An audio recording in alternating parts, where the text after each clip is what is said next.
Marco Pappa komt in de kunde met Frieske sporthelden. Vleende competitiestart van Ares.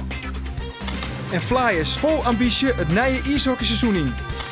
Het is maandag 8 oktober. Dit is de sport in Boppenslag.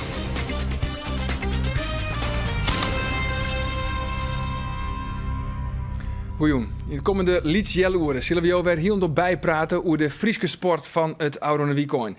En Jonkendal neemt de onderwerpen ook weer een wedstrijd uit de eerste klasse F bij het snijsvoetbal. Want je weet het, in de maanden oktober volgen wij alle weken een wedstrijd uit deze competitie. En dit weekend winnen wij bij de echte topper tussen Koprinner FVC en de nummer 3 Wolvengier. Daarnaast nou eerst het betellen voetbal. Marco Pappa moet nog even geduld hebben voor zijn debuut bij sportclub Heerenveen.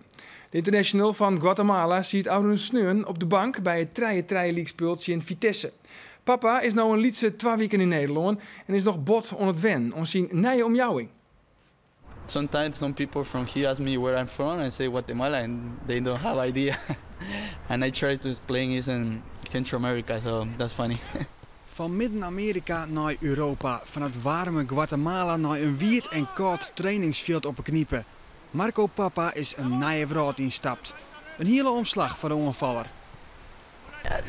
It's always hard to move, to different country, but you do what you love. It's football, the special football, So it's not too hard sometimes, but about the different language, different kind of, you see different kind of people, different food, a lot of things, etc. But like I say, you're professional, you need to adapt really quick to everything, and that's why I'm here. Om Pappa een lietsbietje inwarger te letten, zorgen we bij 3 boegbeelden van de Frieske sport. Als eerste, hoe kan het ook Abel Enstra. I see a lot of people taking picture with him, but I'm not sure. Het is Abel Enstra. Abel Enstra? Okay. Ja. Een groot speler uit het verliezen, maar Pappa had vanzelfs nog neer van hem jet. De Guatemalaan had oren voorbeelden. For me, my idol for always was Ronaldo, but the Brazilian guy. I always follow him where he go to play. He started his career here in Holland, And he won one of my biggest idols before, and then I love Messi now. But never forget, Abel Enstra. Abel Enstra, okay, I don't want to be in trouble. I'm never gonna forget again. All right. Sambietje als Pappa van Nederland werd, Sambietje wist Marco van Basten van de Nije Onweest. Een filmpje op internet, maar een paar prachtige goals. Dat wie het. We hadden wat beelden van YouTube gezien en daarin leek het absoluut een fenomeen. Maar hier zie je wel aan de bal dat hij slim is, dat hij goede techniek heeft. En we moeten nog wel kijken hoe en wat het allemaal precies bij ons in het elftal gaat uitpakken. I like to play like a right winger, but I can play also in the left or in the middle, like number 10. So, which do you prefer the most? My favorite position is right winger. De volgende Frieske sportheld die we zien komen is Epke Zonderland. I know he make a golden medal for gymnastics. That's right. His name is Epke Zonderland. Epic. Ja, haast goed. In eigen land is Marco Pappa ook een bekendheid, nood hij in Europa voetballet. En dat wil zijn carrière pas let en bij tafel begoen. Ont zijn 16e voetballen hij alleen voor de willen, wilst een per vriend al bij een grote club spelen. These guys need to go to the practice and they don't know how to drive the car, and they say, hey, we are late, I don't know, you can drive for me and all the things, and say, yeah, no problem. And they say to me, hey, bring your cleats, your boots, your shoes. I say, yeah, okay, just in case. They say, just in case. And I remember was a lot of people making tryouts there, around 100 guys, a lot. And we make some games there, and coach saw me and say, come tomorrow. And that's my history. Pappa valt op bij de scouts van Chicago Fire en komt in Amerika terecht. Daar docht hij het zo goed dat er interesse vanuit Europa komt. Om die stap echt te zetten, moest hij wel een tal zaken opofferen. I sacrificed a lot of things. I'm friends in Chicago, and a lot of people I meet there. But football is a short career, everybody knows that. It's not new for nobody. So I take the risk, you know, to come here and start enjoy this moment. We eindigen het kennismatchen met de sport in Friesland in Tialf. Papa zocht zijn eigen uit. Never been there. This is amazing. Amazing? Yeah, amazing and cool. Ja, cool hè? Yeah, but it's really nice. It's nothing like this in Guatemala. En als je toe reedrieden hebben, hij het vanzelfs oer Sven Kramer. Een man die zo'n beetje alle titels al woen had. Voor papa is een titel winnen met zijn land een utopie. Alleen nog al kwalificeren van een WK zou geweldig wezen. I think it's one of the biggest dream for the country, you know, to go a World Cup. So we need. For you also. For me, for sure. That's my. I think I'm gonna be. Can you my first national team go for World Cup? I think gonna be a big history for Guatemala. So we never know. I hope can be this chance. Ja, want Marco Papa is deze week met Guatemala op paard voor de WK-kwalificatie. Guatemala maakt optreden in Jamaica en Amerika. Sportclub Cambuur bloot boppen in mooi draaien in de Jupiler League. Oude Vreed water met 2 woen van Dordrecht en daardoor klommen de Ljouwters naar het tweede plak. Dordrecht is onder het begin van de wedstrijd de betere ploeg, maar gaandeweg komt Cambuur de beter in en een beste kans voor Tim Keurentjes, maar hij rekt te lotte. Cambuur dicht bij de openingstreffer, maar die bloedt nog even uit. Maar na een jelloere valt er toch. Bal van Drosten naar Michiel Hemmen. Tussen 3 verdedigers terug. Hij komt er uiteindelijk uit en dan maakt hij zijn zonde van het seizoen. 1-0 voor de Ljouters. En dan het begin van de tweede helft. De lange bal van Dijkstra op Hemmen. Die tikt hem subtiel terug op de jib gaande Erik Bakker. En die helpt prachtig uit. En zak komen de Ljouters op 2-0. Dan ligt het er heel niet onder de hand. Maar het wordt nog even spannend, want Dordrecht maakt het een ontsluitingstreffer. De bal van Rijsdijk komt bij Amé voor. Slap verdedigen achterin. En zo komen de Dordtenaren weerom in de wedstrijd. 2-1. En ze truinen aan, gaan op jacht naar de liekmakker. Lars Veldwijk, de spits, draait hem knap vrij. Komt maar het schot, maar een prima redding van Dennis Stelgenkamp. En zo wint Cambuur maar 2-1. En dan naar de eerste klasse F. Maar liefst 6 Friese ploegen zitten in deze competitie. En ook dit weekend stiet er weer een Friese twastriet op het programma. Koprenner FVC nam het op de nummer 3 en dat is Wolvengeer. En dat is wel opmerkelijk, want Wolvengeer had altijd een goede spitsen. Ron Berkenbos, Gabe Teun Top, Kleis Plat, om er maar eens een peer te nemen. Europees clubtopscorer Kees Kist had er eer trainer geweest. En ook dit jaar hadden ze weer 2 topspitsen. Rob Skokker en Jean de Ruiter. Keuze zoals ik hem vrijdag heb toegelicht. Een uur voorafgaande topper begint Jan Mulder, de trainer van Wolvengeer, met zijn wedstrijdbespreking. En hij is vol goede moed. FVC staat er wel bovenaan, maar ik denk dat wij gewoon in de selectie meer kwaliteit hebben dan FVC. Maar toch zal een soort oorhingje van dit spitsenduo. Rob Skokker en Jean de Ruiter. Zij matten bij Wolvengeer voor de doelpunten zwartje. En die druk viel Rob Skokker ook. Ja, De douche door. Douche bij sensor. ja, dat is lekker. Even een verfrissingje. Het bloot vanzelfs amateurvoetbal. We verlitten de massagetafel en maatje een kwart uitstapje naar Willemsoord. Want daar wen het oud-Wolvengeerspits Kleis Plat. Tjinwurg voetballer in Rusten.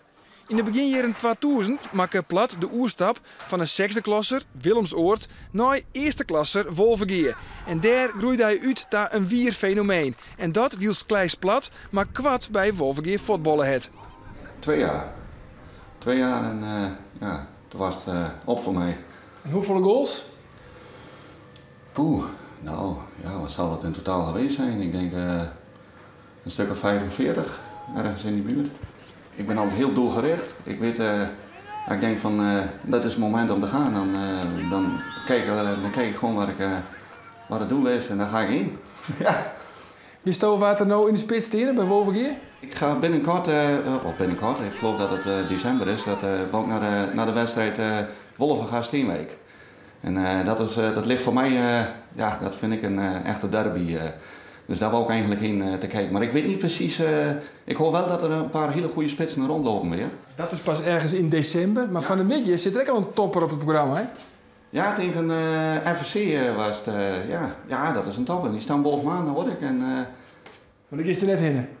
Nee. Klussen. Ik ben hier in de slaapkamer bezig. En ik moet nog wat dingetjes doen, wat gaatjes dichtmaken. En ik moet nog de rommel nog opruimen, dus dat wordt niet vanmiddag. We gaan weer naar de massagetafel. Daar loopt nog altijd een Rob Skokker. En Skokker viel te druk dat er van hem deze middag doelpunten verlangd worden. Ik wil graag weer een goal te scoren, want ja, vorig jaar weer natuurlijk top. Ja, en nu had ik er 1 in 4 wedstrijden. Dus dat wordt een tijd, ja. Hoeveel goals is er vorig jaar? Ik heb vorig jaar zo'n 20 in de competitie. En dat aantal wil Rob Skokker dit seizoen minimaal evenaren. Zijn maat, Sean de Ruiter, had er ontnota fjouwen makken. Skokker en de Ruiter, het is een levensgevaarlijk duo. Nou, Rob wie vorig jaar fantastisch en die zit nu nog op 1 goal. Die zit wat droog en is er wat vol mee bezig. Hè? Dus, knaagt aan hem. Knaagt aan hem, ja. Dus hij moet vrij in de kop wezen. Er zijn wel 2 jongens die makkelijk goals maken.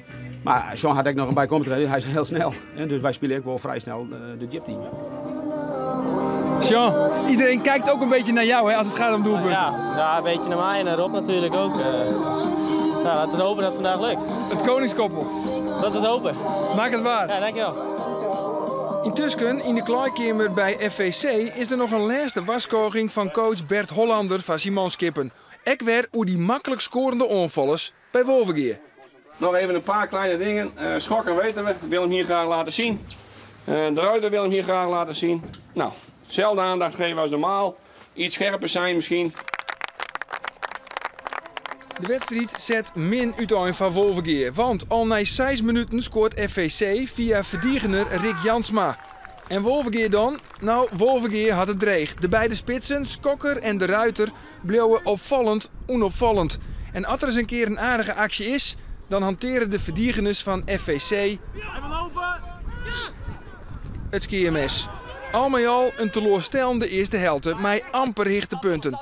Coach Mulder is absoluut ontevreden over het optreden van zijn ploeg. Toch even die gemietigheid in bepaalde duels. Gewoon die echte wil om hier om die eerste plaats te pakken in deze competitie. Die mis ik. In de tweede helft komt Wolvergeer wel wat dichter in de buurt van de goal van FVC, maar echt hele grote kansen krijgen ze net.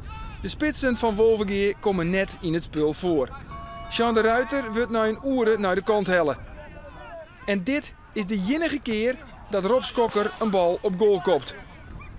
En de misère wordt heel dol volslaan als Rob Skokker krijgt van de eind torpederen wordt terug de FVC-doelman. Skokker bloot lang op een groen lezen. En de tune van Medisch Centrum West skalt uit de boksen.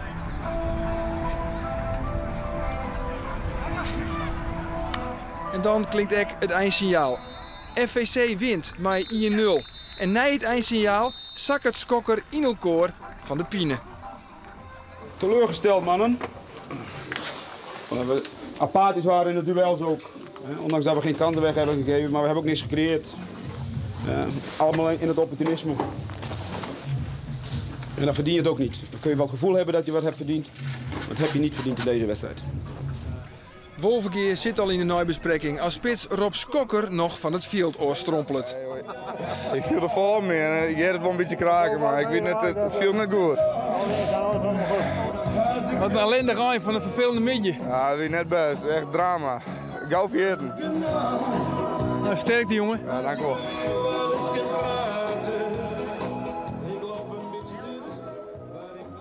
We gaan naar de stand in de eerste klasse F. FVC had deze competitie nog net verlen. En zij gaan maar 16 punten uit 6 spelenwedstrijden onder leiding. En na een week zit er weer een topper op het programma. Erika, de nummer 2 in FVC. Wolvergeer, die ploeg vinden we waarom op het 5e plak. En zij spelen na een week alweer een Frieske wedstrijd dan tjen de Jouwer. En dat is de nummer 3. De basketbalcompetitie is sneun weer uiteenzetten. In de Eredivisie begon het Louter Ares het nijseizoen met een thuiswedstrijd in sporthal het Kjelledikje in Rotterdam. En na een teleurstellend vorig seizoen hield ek voor Ares een nijseizoen dat budget nije kansen. Net sinds de matige financiële omstandigheden bij Ares is er nog weer het nedige optimisme bij de Louter basketballers van het komende seizoen. De selectie is goed en de sfeer is goed, dus we gaan wel met vertrouwen de competitie in. Het is weer een heel nieuw team. Het is weer bouwen, het is weer kijken waar staan we nu precies. Wat zijn jullie doelstellingen voor dit jaar eigenlijk? Nou, we willen eigenlijk zo ver mogelijk komen in de play-offs straks. We willen echt naar de play-offs en we gaan een heel jaar lang knokken voor de beste positie in de play-offs. Het liefst voordeel in de eerste ronde. Dat betekent dat jij er bij de eerste 4 moet eindigen. En daarnaast hebben we een hele gunstige loting voor de beker. Waardoor we eigenlijk vrij makkelijk hoogstwaarschijnlijk naar de Final Four gaan. Dus dat is eigenlijk de eerste kans om een mooie prijs te winnen, is de beker dit jaar. Hebt u een idee waar jullie staan met Ares? Om heel eerlijk te zijn, niet echt. Want wij missen een aantal spelers, ook door blessures in de voorbereiding. Nog steeds missen we Tju de Paula. We hebben eigenlijk niet gespeeld tegen Nederlandse tegenstanders. En we hebben ook eigenlijk geen idee hoe wij daar ons tegen verhouden. Dus in die zin is het wel een beetje, kijken waar we staan. Rotterdam bleek de Sneution de ideale tegenstander te wijzen om de competitie te openen. De Rotterdammers hebben de selectie bepaald nog net volslaan en wie een ijs-gimpartij voor Ares. Dat vleeg werkelijk terug de wedstrijd heen. Het eerste kwart van de wedstrijd was bijna maar een 23-13 vastsprong voor de Ljouters. En in het tweede kwart ging het alweer gewoon terug. De Rotterdammers wien onvallend onmachtig en Ares liet betieden ongelooflijk leuke dingen zien. Deze mooie 3-punter bij gelijks van Valentijn Liedmeijer, die mij er wijzen. De Rotterdammers dan bij de vrije bal, en die wit ze net een verschil in en dan is Ares sterk in de break. En kinderen scoort worden. Hier, Maya Panay, een mooie try-pointer van Whit Holcomb. En zo is Ares dominant in de wedstrijd en eindigt het tweede kwart op 54-30. In het tweede kwart neemt Ares echt afstand van de Rotterdammers die dan eigenlijk net meer om basketbal aan tak komen. En hier is weer een prachtige draaipunter van Greg Osai-Kowoman. Moeilijk u te spreken namen, maar hij leidt hem er wel mooi in. En zo is Ares de hele wedstrijd dominant.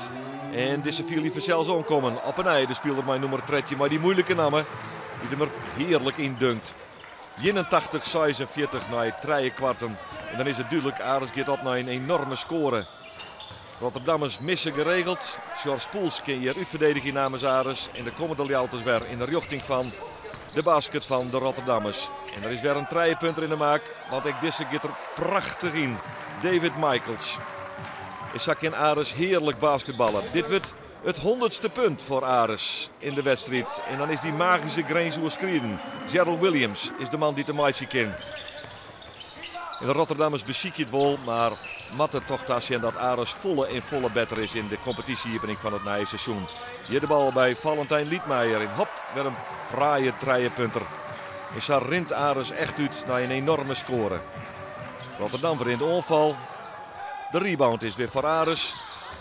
Maar een beetje moeite kan Liedmeijer de bal te pakken krijgen. En hoppa, de dum van Sam Givens. En zo wil het publiek ook nog lekker vermakken in sporthal het Kellediekje. Vrije bal van de Rotterdammers die er net in gaat. En dan komt het laatste punt van Ares er zo starig gewoon aan. De bal komt uiteindelijk weer bij Valentijn Liedmeijer. En met een 3-punter zet hij de eindstand van 120-64 op het boord. Een mooie overwinning van Ares. Dat mooi, fris, fruitig en energiek basketbal het aan het thuispubliek. Mooi, dat is het idee. Zijn we het daarover eens? Wat vond jij dat ook? Deel je die mening? Nou, dat is wel het hele idee. Dat wij proberen om energiek en met energie te spelen. En dat we proberen iets dynamisch op het veld te zetten vanuit onze verdediging.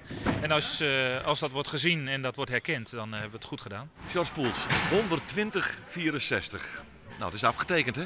Ja, het is een lekker begin van het seizoen. Het is gewoon een vliegende start van het seizoen. En de enige manier om te beginnen natuurlijk. En, er zijn nog genoeg dingen waar we aan moeten werken, maar het ging redelijk lekker vandaag. En we hadden goede momenten met goede concentratie, dus we kunnen tevreden zijn. Ben je tevreden over je eigen rol vanavond? Ja, ik ben wel redelijk tevreden. Ik bedoel, het was misschien niet mijn wedstrijd waar ik tegen grote centra op sta te beuken, want dat doe ik natuurlijk het liefst. Maar het ging wel lekker en het was gewoon leuk om te zien dat we vlot konden spelen en met plezier. En, het is gewoon een goed begin van het seizoen. Ja, van het basketbal naar het ijshockey, want de Friesland Flyers zijn vol ambitie. Vliene hier waar toch de nieuwe vastzitter Henk Hoekstra onkundige dat de Friese ijshockeyers in 3 jaar tijd de nationale titel weer naar het Jereveen brengen willen. Freed is het tweede jaar uiteenzetten, maar votten dadelijk een topper, de Flyers. Ze namen het op in titelkandidaat Tilburg.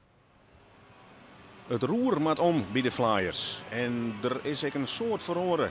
Onder leiding van Marcel Nijland, oud-keeper en nu in de TC en in het bestuur tegemoet met zijn broer Gert en Jan Jansen, is de biersem door de selectie helle. Toen wij begonnen, hebben we eigenlijk echt de afgelopen jaren echt bekeken van oké, wat zou er in onze ogen moeten veranderen. En we waren eigenlijk gewoon unaniem van mening dat er gewoon tijd was voor grote veranderingen, verjonging van het team en vernieuwing van de imports. En uiteindelijk heeft dat geleid tot 9 nieuwe spelers. Nou, het doel dit hier is gewoon echt meedoen. Dus sorry dat we de play-offs halen. Nou, dit hier hebben we echt gekozen. We beginnen echt met bovenaan. We kiezen voor een trainer die kwalitatief beter met ze kent. En die nieuwe trainer is Chris Eimers. In 3 jaar tijd werd hij met Nijmegen en Geleen 2 keer Nederlands kampioen. Ik geloof heel erg in de ambitie van het nieuwe bestuur. En Heerenveen is gewoon, net als Geleen weliswaar, maar gewoon een hele mooie club. En ik lever graag een bijdrage hopelijk aan een succes.